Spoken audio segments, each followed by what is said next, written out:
Now that we get into the ancient age of crafting and building, I find myself needing a lot more AI cores and also a lot of ancient civilization cores. Looking at building ancient relic recyclers takes 20 cores, building furnaces 10 cores. Now you won't be building them forever anew, but nonetheless, ancient civilization cores are at the center of everything that I need right now. Now, yes, you can do expeditions and they can give you ancient civilization cores. And expeditions are nice, they're passive. You just have to do the high risk ones at least to get a chance of ancient civilization cores. And of course, if you have your lab fully upgraded for all the expedition upgrades that you can get, you have a chance to get more and for the expedition to take less time as well. And then of course you have the raids as well. Even at the level 35 ones, you do get cores.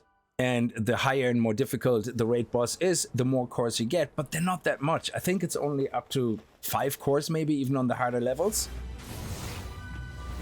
With the lower levels giving you already 3, so you might as well keep grinding them. But today I came across a pal that makes all of this a lot easier. I've been making my way through the world tree and came across a pal called Dandilord. After defeating Dandilord a few times with my Yakumo in the party and taking it out just before I capture Dandilord with lavish hospitality and service-minded, I ended up with a nice breeding pair of Dandilords which have lavish hospitality and service-minded. And yes, you guessed it, they give us very special drops when we send them through the conveyor. And having our 2 Dandilords and giving them just 5 cakes should result in approximately 10 eggs. And with Grintail, hopefully, we're gonna end up duplicating some of them and we end up with 14 eggs. And we're gonna take those 14 eggs and pop them in here to get giant pal souls, ancient civilization cores, and venom clans. And after butchering 14 Dandilords, we got 44 giant pal souls, 44 ancient civilization cores, and quite a lot of venom clans. The venom clans drop quite in high numbers. And with the ancient civilization cores, we get between about 3 and 4. It depends how lucky we get that the Dandilord offspring has lavish hospitality and service-minded on it. You might be thinking, oh, that's all well and good, but isn't Dandilord a really strong alpha? Yes and no. Yes, Dandilord is a level 78 alpha, and I did go completely unprepared into the fight. I was just minding my own business, exploring, unlocked the watchtower, saw there was this POI and wanted to investigate it, and found Dandilord.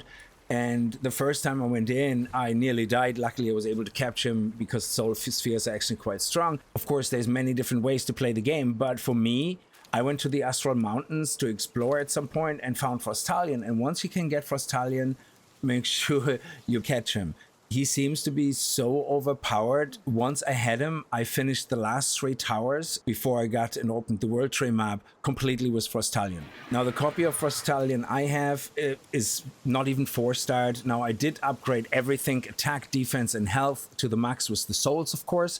He did drop already with Legendary and Ice Emperor, and I just put Serenity and Ferocious on it. And another thing I would recommend if you start running around with your favorite elemental pal that you find very strong, in my case Frostalion, make sure you have the matching element Talisman, Ring, and Baton, because you're talking about getting an extra 12 levels of that elemental damage type. And just to show you, Frostalion, yes, not the best pal. It's not fire, it's ice. You have to retrieve it constantly when there's AoE attacks, though he can tank quite a lot. But Frostalion's Blizzard Spike and double Blizzard Spike hit like a truck. And you can execute those skills yourself as well if you rather. And you can see how much damage they do.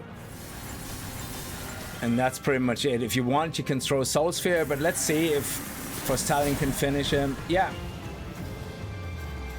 And that's the end of it. Anyway, I'm gonna leave the video here. It was a little bit of a shorter video today, but I hope you had a good time with it anyway. If you did, remember to kick that like button in the balls, and I hope I see you guys in the next video. And if you're new to the channel and you like what you see, hit that subscribe button. And I'll see you guys next time. Until then, as always, viel Spaß and happy gaming.